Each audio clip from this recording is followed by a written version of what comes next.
Hey everybody, it's Chrissy with Fur Babies and Friends. I am here with Muffin. He is my foster puppy. I wanted to go over some of the training things that you can do when you have a new puppy who is not completely vaccinated and not ready to be out walking.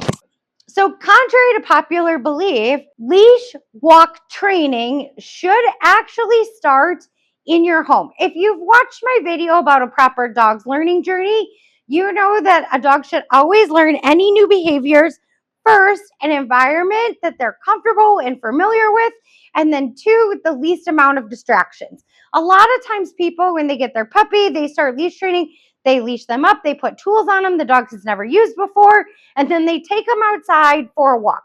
That's like going to Disneyland. You have to understand.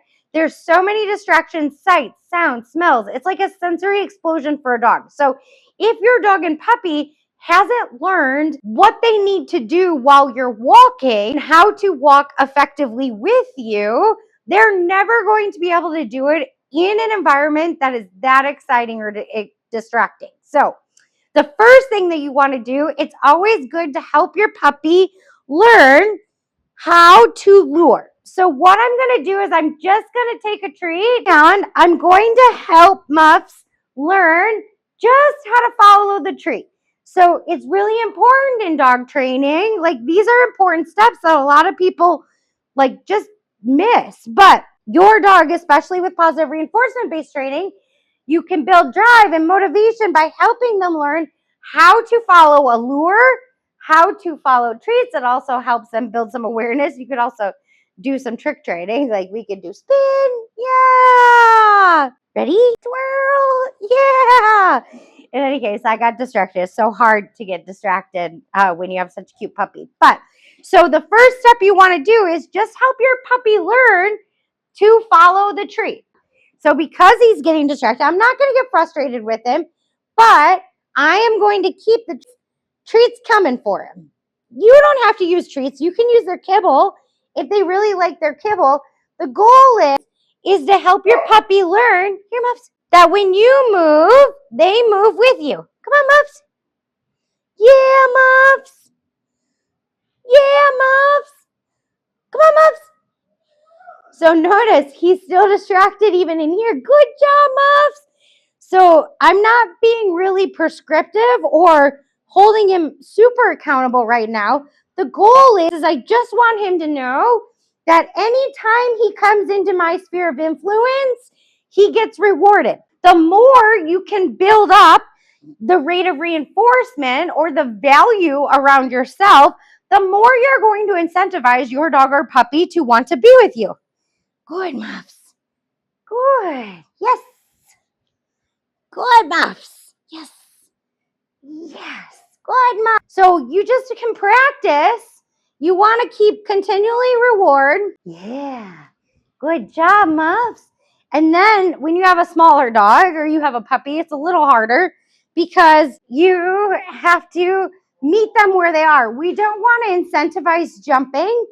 I don't want to incentivize Muffin to jump up to get the treat because that would be counterintuitive. But the goal is have him learn to keep walking and following. So step one is just get them to the point where they can follow the treat and they're motivated and incentivizes to walk with you. So these are all good foundations to start with any puppy, and you can do this in your home. So my advice to any people with new puppy owners is before you ever put a leash or a harness on your dog to take them out for a walk, does your dog or puppy know or understand how to walk with you when you're moving? Have you established the behaviors? If you think about it, we teach, there's very prescriptive steps on how to teach a dog how to sit, right? But nobody ever thinks about the prescriptive steps that you need to take to help your dog learn how to walk with you. Then once they get bigger and they get older, then you can move on to putting more structure into what your walk should look like. So I will be right back with Apollo to show you what that should look like at the end state. All right, so I'm back with Apollo to go over the cues that I like to use for walking structure that keeps my dogs focused and engaged with me. So the first one and the most important is helping your dog learn how to get a walking watch. This is important. If your dog is reactive, if your dog, Apollo, watch. And a lot of times we do start training we do train a watch into a sit. So a lot of dogs want to automatically default sit when you ask for the watch command. So you might need to get a little closer while you ask for the watch to help incentivize forward movement. So watch is a really good one, and you want to get a moving watch. The second command that I like to do is a default stop. So if I'm walking, if I'm lure walking and I say stop, I flip my wrist up, that should be a default sit at your side. Now you want to build duration, meaning your dog should not get up out of the sit until you release them. My release word is let's walk. I pull forward basically into a stand and we keep walking. So again, stop. So the other one I like to use is, I'm going to distract him for a second, is if I'm walking and he's lagging behind, I'll say, with me, I pat my leg, and I hold the treat down, switch. I hold the treat down, and he knows to come to my side. So if you notice, all I'm doing is I'm just holding the treat at my side, and he is walking with me. So the other one, if let's say they're moving forward ahead of you and you're in a traffic situation, you might want to put your dog into a heel position, which would be walking with you on your left side, or a right side heel, which I call real. My word is real. So if he was walking in front of me, I would keep walking and I'd lure him around. I'd say real, and I come forward and I keep walking. Okay? I could do the same thing. I could do the same thing for a heel.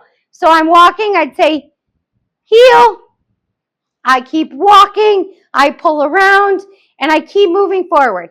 So what this looks like from a front angle is if he were, I'll go slower, is you're going to lure him back, kind of swoop out, depending on how big your dog is, rotate your shoulder, pull forward until you're right in alignment with yourself. So if I was doing it from a heel position, I'd give him enough space, rotate my shoulder, pull forward as I move forward. Now I'm going to do it from the side perspective. I would say reel, rotate my shoulder, pull forward, or I could say heel, pull forward, keep walking.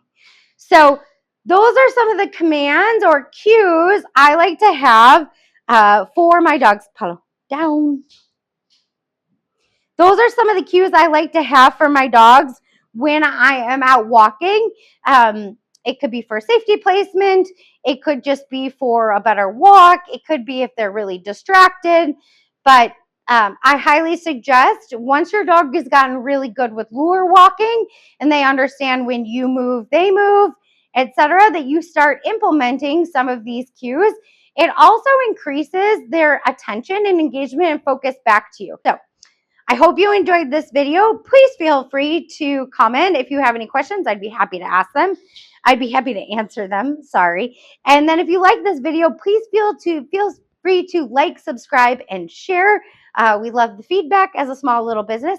And if you're still struggling with leash manners with your dog and you live in and around the Glendale, Arizona area, I would love to help you either one-on-one or through a class. So that wraps up this video. I hope you had a great day, and we'll see you in the next one.